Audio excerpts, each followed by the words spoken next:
Good morning, students. A very warm welcome to all of you. Let us start lesson of module 3, lesson number 8, module 3, that is economies and diseconomies of scale. For the convenience, I divided this module into two parts. In the first part, I am going to discuss internal economies and diseconomies of scale. So let us understand first what is internal economies and diseconomies.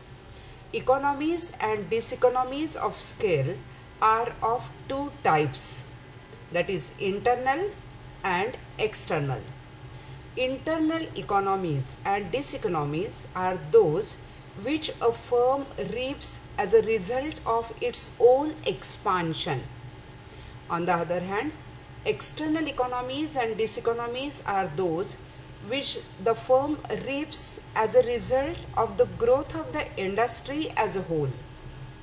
Internal economies of scale are the advantages of large scale production. They are responsible for increasing returns to scale. As the output increases, the large indivisible factors can be used more efficiently, so the firm experiences increasing returns to scale. The internal economies of scale are classified into two parts. Number 1, real economies of scale, and 2, pecuniary, that is monetary economies of scale. Let us understand the entire internal economies of scale. They are divided into two parts, real economies and pecuniary economies. Real economies are divided into four parts: production economies, marketing economies, managerial economies and transport economies. Production economies again are divided into three parts: labor economies, technical economies and inventory economies. Real economies of scale. Real economies are those which are associated with a reduction in the physical quantity of inputs such as raw materials, varying types of labor and various types of capital. The important kinds of real economies are production economies, marketing economies, managerial economies and transport and storage economies. Now let us understand production economies. Production economies arise from the use of the factors of production in the form of labor economies, technical economies and inventory economies. Labor economies. As the size of output increases, the firm enjoys labor economies because of specialization, time saving, automation of production process and cumulative volume economies. Division of labor promotes invention of tools and machines, which in turn leads to a mechanization of the production. Further, large scale production helps the technical personnel to acquire considerable experience from the cumulative effect. Second, technical economies. The important technical economies result from the use of specialized capital equipment, which becomes possible only when the output is produced on a large scale.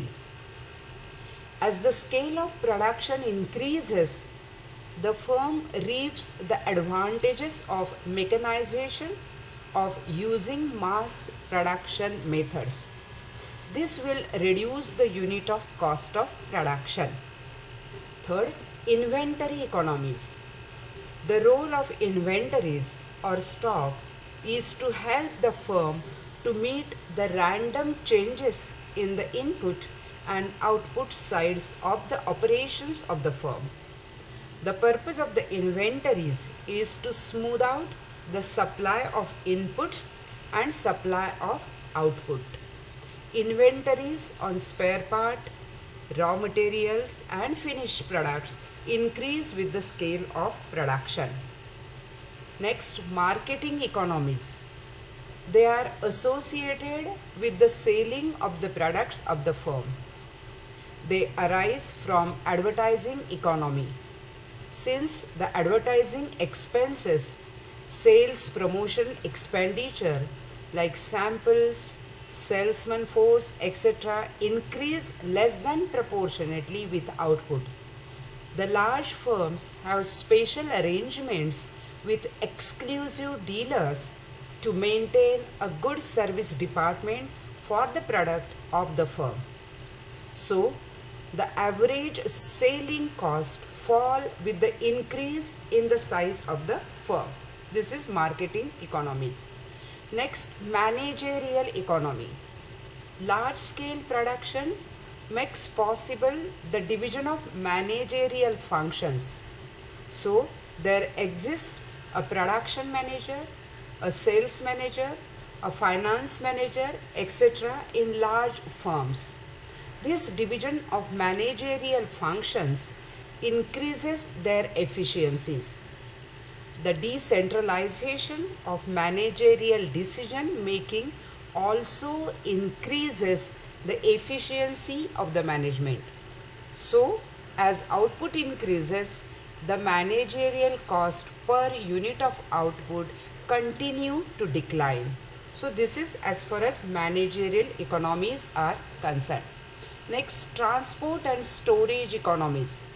As the output increases, the unit of cost of transportation of raw materials, intermediate products and finished products fall. This is because a large firm may be able to reduce transport cost by having its own transportation means or by using larger vehicles. Similarly, as the size of the firm increases, the storage cost will also fall. Now, pecuniary economies. Pecuniary economies, that is monetary economies, are those economies realized by the firm from paying lower prices for the factors used in production and distribution of the product due to bulk buying by the firm. They reduced money cost of the factors for a particular firm. The pecuniary economies are realized by a firm in the following ways. Number one, the firm will be able to get raw materials at lower prices due to bulk buying. Second, a large firm can get funds at lower cost due to its reputation in the money market. Third, the large firm may be given lower advertising rates if they advertise in a large scale. And fourth, transport rates may also be low if the amount of commodities transported are large. So this is what is about the internal economies of scale. Internal economies of scale. So students, the question can be, explain the various internal economies of scale. So here you have to give in this way, the way I have presented. Okay, so internal economies and diseconomies of scale. In that, the first point we have discussed about the internal economies of scale. The question, as I said, can be explain the internal economies of scale, which is divided into two parts: real economies of scale and pecuniary economies of scale. Thank you very much.